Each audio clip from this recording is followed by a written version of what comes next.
Being human can be challenging because we're not born with a clear direction or purpose, and instead must navigate numerous choices and paths.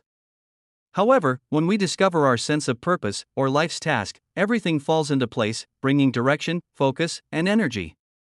This internal compass makes life exciting and meaningful, allowing us to prioritize what's important, ignore distractions, and wake up each morning with a clear sense of what needs to be accomplished, eliminating feelings of being lost and overwhelmed. Finding your internal radar or purpose isn't easy, and there's no instant formula. It's a process that requires effort, but it's not a mystery. Everyone is born unique, with distinct DNA and life experiences that shape who they are. Tapping into this uniqueness is the key to unlocking your power.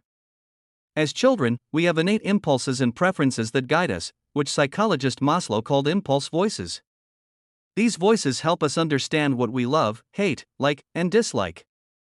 By tuning into these inner voices and exploring our individuality, we can discover our passions and create a fulfilling career path that aligns with who we truly are. As children, our innate voices guide us towards specific interests and intellectual pursuits. According to Howard Gardner's 5 frames of mind, there are multiple forms of intelligence, including linguistic, abstract, kinetic, social, and others. Our brains naturally gravitate towards one or two of these areas, and embracing this inclination can unlock our unique power and potential.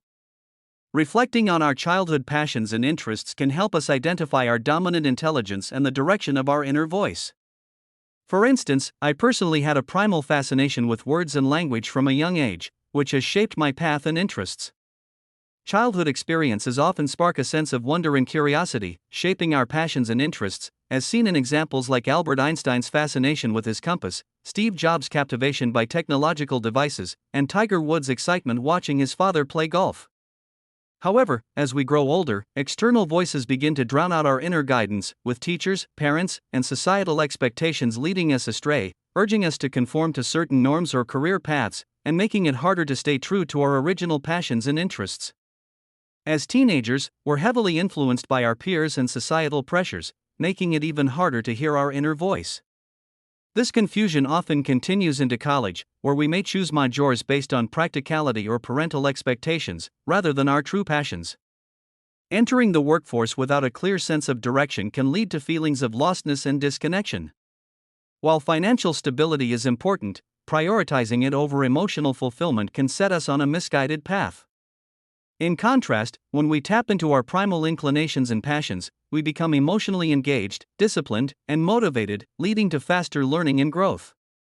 When I studied French in college, I didn't retain much because it wasn't practical or emotionally engaging, but living in Paris and needing to communicate with my girlfriend sparked a desire to learn, and I picked up more in 1 month than in 4 years of university. This experience showed me that emotional engagement and practical need accelerate learning. Finding that spark of passion and connection is crucial, and while it can be challenging, especially as we get older, it's not impossible. I didn't find my exact path until I was 38. To rediscover our childhood passions and inclinations, we must dig deep, like archaeology, and uncover the signs that pointed to our life's task, which ultimately gives us a sense of direction and purpose. Your analogy resonates deeply. As humans, we're born into an environment without a clear sense of our ecological niche. We must explore and experiment to discover our unique strengths, passions, and purposes. It's like figuring out whether we're meant to thrive on land, in water, or in the air. Making the wrong choice can lead to frustration and stagnation, while discovering our true niche can be liberating and empowering. By finding our purpose, we can embrace our unique abilities and thrive in our own way, just like the amphibian that can navigate both water and land with ease. The process of self-discovery involves narrowing down options to find our unique niche. For you, recalling early experiences and emotions sparked by flora, fauna, and biology help tap into your passions. You vividly remember being fascinated by animals, fish, and snorkeling, which evoked a distinct sensation in your body. Even now, describing those experiences brings up a physical response, a sense of activation and excitement that motivates you to share and create. These seeds of delight, including organizing information and learning about the human animal, continue to inspire and satisfy you, pointing to a deeper purpose and passion. For you, reconnecting with your childhood passions and emotions felt like tapping into an eternal spring of life, a visceral and emotional experience that's hard to put into words. After reading Mastery in 2015, you realized that your true desire was to recapture that feeling in various forms, not just through a specific career or activity. This connection is physical, emotional, and intuitive, making you feel like you're swimming with the current, with everything clicking into place. While there may be moments of tedium or boredom, your deep connection to your passion gives you the resilience to overcome them, making the journey worthwhile and fulfilling. I resonated with your story because I too had a childhood obsession, mine being with early human ancestors, and I'm now revisiting that fascination while writing a new book, feeling like a kid again with excitement and curiosity.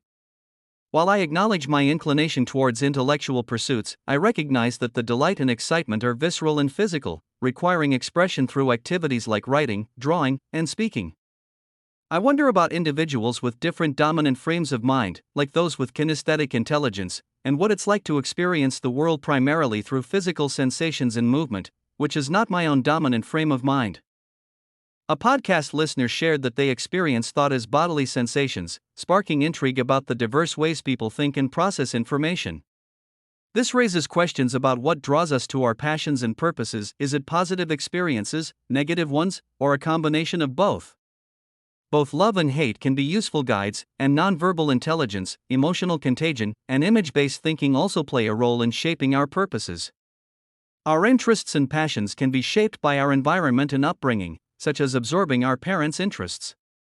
However, negative experiences, like being forced to learn something we dislike, can be detrimental, leading to a general aversion to learning and discipline. It's essential for children to have positive experiences early on, allowing them to discover what they love and what they hate, and why. This enables them to make informed choices and develop a growth mindset, rather than rebelling against learning altogether. Developing mastery in something requires persistence and dedication, which stems from a deep love and passion for it. Negative experiences, like disliking math or a particular job, can lead to a broader aversion to learning and discipline. Parents should encourage children to explore their interests and experience moments of joy and love for learning. Even negative experiences can shape us, but they must be balanced with a positive, emotional connection to something we love. Energy and motivation can come from either a desire for something or a desire to escape something, highlighting the importance of finding that inner spark that drives us. As we discussed earlier, emotional engagement is a powerful driver of motivation and learning. Neuroscience supports this, showing that only when we experience emotional arousal, triggered by the release of specific neurochemicals, does our brain have a reason to adapt and change. This agitation signals to our brain that something is different and requires a response, potentially leading to rewiring and growth. This process can be sparked by both positive and negative experiences, highlighting the importance of emotional connection in driving personal development.